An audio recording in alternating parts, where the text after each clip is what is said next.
ঘটনা ঘটালো তাদের সবাইকে চিহ্নিত করে তাদের বিরুদ্ধে ব্যবস্থা নেওয়া, এবং ব্যবস্থা নিয়ে যেটা আমি আগেও বললাম যে দোষী সাব্যস্ত করে ট্রায়াল কমপ্লিট করে as early as possible trial প্রথমে চালু করতে হবে, তারপর ট্রায়াল কমপ্লিট করতে হবে।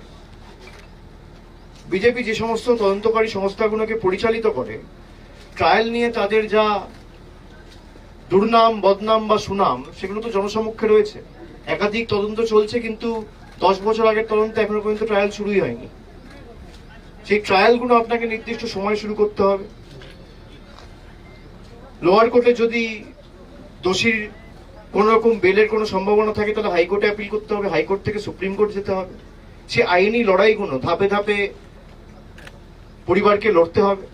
দলগতভাবে আমরা সাহায্য সহযোগিতা করব।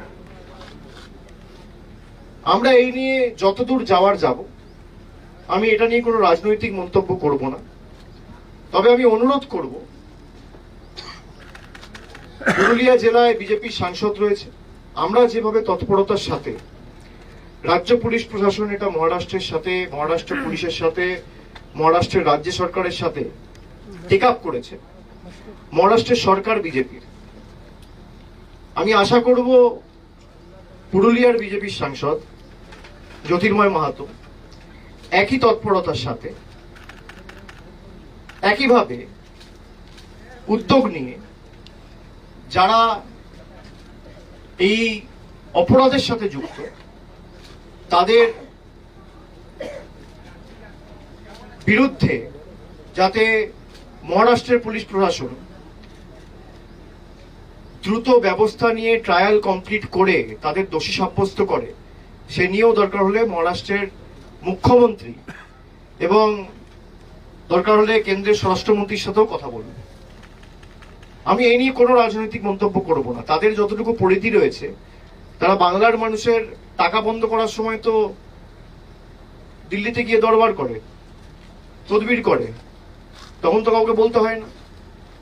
কিন্তু মানুষ যখন প্রাণে মারা যাচ্ছে, আর অন্য রাজ্যগুলোতে তো হচ্ছে না, এটা খালি বিজেপি শাসিত রাজ্যগুলোতে হচ্ছে। উড়িষ্যায় ক্ষমতায় কে? মহারাষ্ট্রে ক্ষমতায় কে? যে ঘটনাগুলো ঘটেছে হরিয়ানায় ক্ষমতায় কে? মধ্যপ্রদেশে ক্ষমতায় কে? রাজস্থানে ক্ষমতায় কে? ছত্তিশগড়ে ক্ষমতায় কে? একটা ক্লিয়ার প্যাটার্ন লক্ষ্য করা যাচ্ছে। আগেও যে ঘটনাগুলো ঘটেছে এর বিরুদ্ধে বা প্রতিবাদ করে একটা চিঠি সেই মুখ্যমন্ত্রীকে দেওয়া বা স্বরাষ্ট্রমন্ত্রীকে লেখা, আপনারা তো একই দল করেন। তো আমি আশা করব দলের ঊর্ধ্বে উঠে উনি এই কাজগুলো করবেন। আমরা আমাদের তরফ থেকে যতটুকু ফলো আপ করা আমরা নিশ্চয়ই করব, এবং এই পরিবারকে কথা দিয়েছি 10 দিন পরে দরকার হলে আমাদের 3-4 জন এমএলএর সাথে পরিবারের 2-3 জন নিয়ে আমরা 6-7 জনের একটা ডেলিগেশন মহারাষ্ট্রে পাঠাবো। আজকে 13 তারিখ, 24-25 তারিখের পর যদি কোনো সুরাহা না হয় এবং দোষীরা বা অপরাধীরা যদি ধরা না পড়ে, এবং ধরা পড়ার পরেও যাতে ট্রায়াল যত দ্রুত সম্ভব শুরু হয়, আইনি প্রক্রিয়াও তাদের সাহায্য করার জন্য দরকার হলে আমাদের 2বার 4বার 5বার যা প্রতিনিধি দল এখান থেকে পাঠাতে হবে আমরা পাঠাবো, এবং আমাদের সামর্থ্য অনুযায়ী যতটুকু এখতিয়ার আমাদের রয়েছে আমরা নিশ্চিতভাবে তাদের পাশে দাঁড়াবো। এটা আমাদের কর্তব্য, এটা আমাদের দায়িত্ব, এটা আমাদের দায়বদ্ধতা।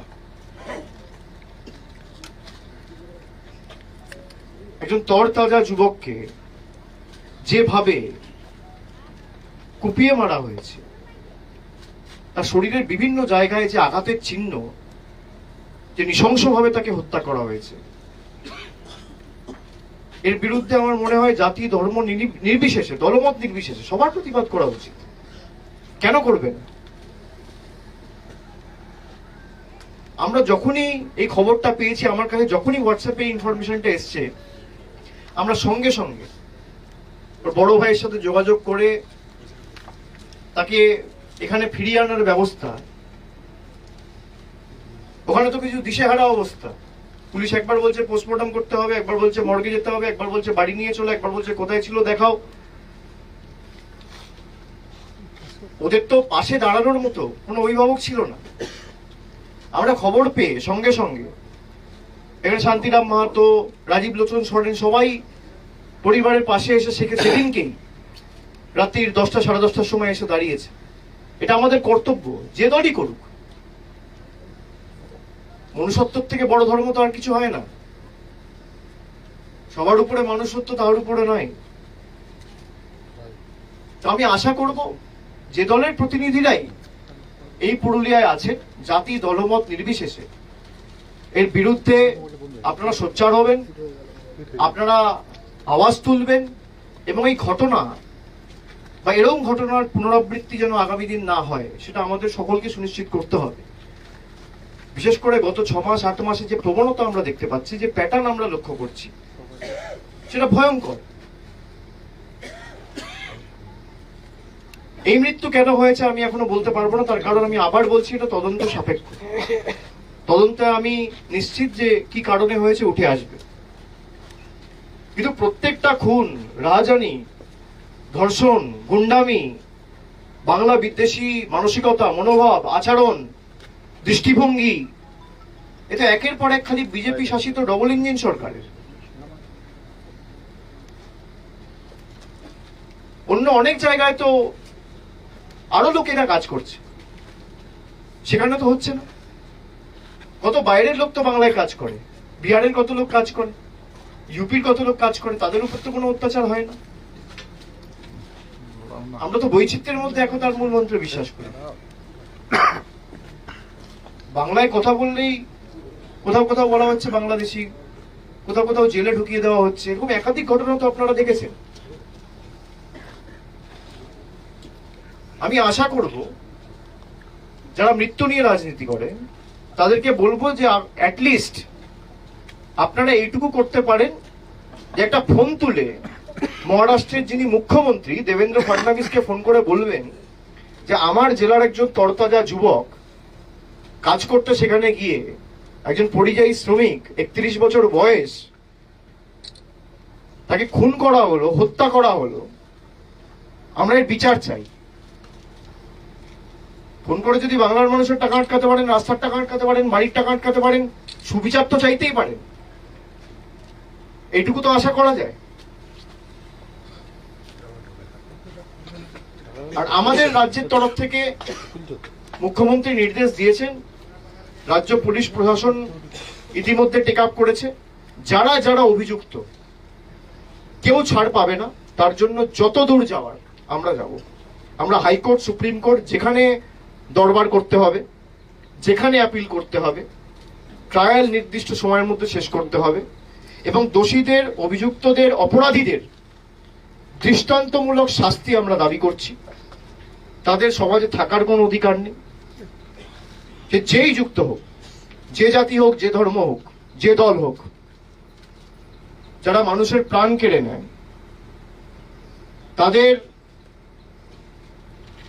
বিরুদ্ধে যত দ্রুত সম্ভব বিচার ব্যবস্থাকেও আমি অনুরোধ করব, যত দ্রুত সম্ভব তাদের দোষী সাব্যস্ত করে তাদের কনভিক্ট করতে হবে। আর কোনো মতে পুলিশকে এখান থেকে আমি আমাদের তরফ থেকে যতটুকু বলার, আমি মুখ্যমন্ত্রীকে নিজে অনুরোধ করব, এবং তিনি ইতিমধ্যেই বলেছেন, আমি আবার কলকাতা ফিরে গিয়ে তাকে বলবো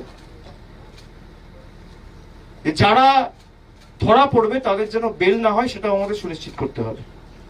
আর যে দুই ভাই কাজ করত তাদের সাথে আমার কথা হয়েছে, তারা আমাকে বলেছে যে আমরা আর ওখানে ফিরে যেতে চাই না।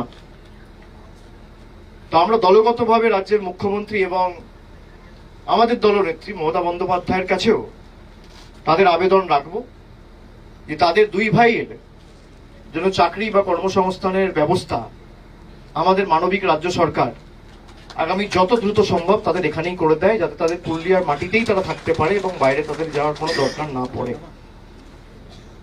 আমরা কারোর কাছে মাথা নোয়াবো না। আর তারা তো আজকে যায়নি, ওর বড় ভাই আমাকে বলছে 2009 সালে গেছে। অনেক রাজনৈতিক দলের অনেক নেতারা অনেক বড় বড় কথা বলছে যে পেটের দায় যেতে হচ্ছে, তাহলে রাজ্যে কর্মসংস্থান হচ্ছে না কেন? 2009 সালে গেছে। আর তাদের যুক্তিতেই যদি আমি ধরি, ভারতবর্ষে গত 14 বছরে 3.5 কোটি ভারতীয় দেশ ছেড়ে চলে গেছে, অন্য দেশে পেটের দায়ে কাজ করছে। তাহলে তাদের যুক্তিতেই যদি আমি ধরি, তাহলে পেটের দায়ে যে দেশ ছেড়ে কেউ আমেরিকা, কেউ সিঙ্গাপুর, কেউ দুবাই, কেউ কুয়েত, কেউ অন্যান্য দেশে যারা গিয়ে কাজ করছে, তাহলে তাদের ব্যর্থতাও তো এখানে কেন্দ্রে যে রাজনৈতিক দল ক্ষমতায় রয়েছে তার। কোন জিনিসকে নিয়ে কারো রাজনীতি করা উচিত নয়। কেউ যদি ভালো একটা কোনো সুযোগ পায়, তার যেখানে ইচ্ছা গিয়ে কাজ করার অধিকার রয়েছে। দেশের মধ্যে, সমাজের মধ্যে বিভাজন, বিজেপির যে বাংলা বিদ্বেষী মনোভাব, বিচ্ছিন্নতাবাদের মানসিকতা, এই সাম্প্রদায়িক বীজ বপন করা, সমাজকে ভেঙে দেওয়া, গুঁড়িয়ে দেওয়া, আগুন লাগিয়ে দেওয়া, এই যে মানসিকতা, এই মানসিকতার বিরুদ্ধে আমাদের সকলকে ঐক্যবদ্ধভাবে প্রতিবাদ করতে হবে, লড়াই করতে হবে। এবং আমি দলগতভাবে অনুরোধ করব, আমাদের এখানে প্রতিনিধিটা আছে, দোষীদের কঠোর শাস্তি দাবি করে আগামীকাল প্রত্যেকটা বিধানসভায় আমাদের ব্লক টাউনে একটা করে মিছিল হবে, 3টে থেকে 4টে। এবং যেহেতু ওখানে বিজেপি সরকার রয়েছে, আমি সাংবাদিকদের অনুরোধ করব, আপনাদের কর্তব্য যে এখানকার, আমি বান্দোয়ানের কথা বলছি না, বড়বাজারের কথা বলছি না, আমি পুরুলিয়া জেলার কথা বলছি। পুরুলিয়া লোকসভার যিনি সাংসদ, তার কর্তব্য, দায়িত্ব, এবং এখানে যারা বিজেপির দায়িত্বে রয়েছেন, সিপিএম এর দায়িত্বে রয়েছেন, ফরওয়ার্ড ব্লকের দায়িত্বে রয়েছেন, কংগ্রেস প্রতিনিধি যারা রয়েছেন, সকলকে মিলে আমি অনুরোধ করব যে আপনারা ঐক্যবদ্ধভাবে কেন্দ্রকে চিঠি লিখুন, মহারাষ্ট্রকে চিঠি লিখুন এবং পরিবারের পাশে এসে দাঁড়ান, দলমত নির্বিশেষে। এটুকুই আমার সবার কাছে আবেদন থাকবে। Thank you.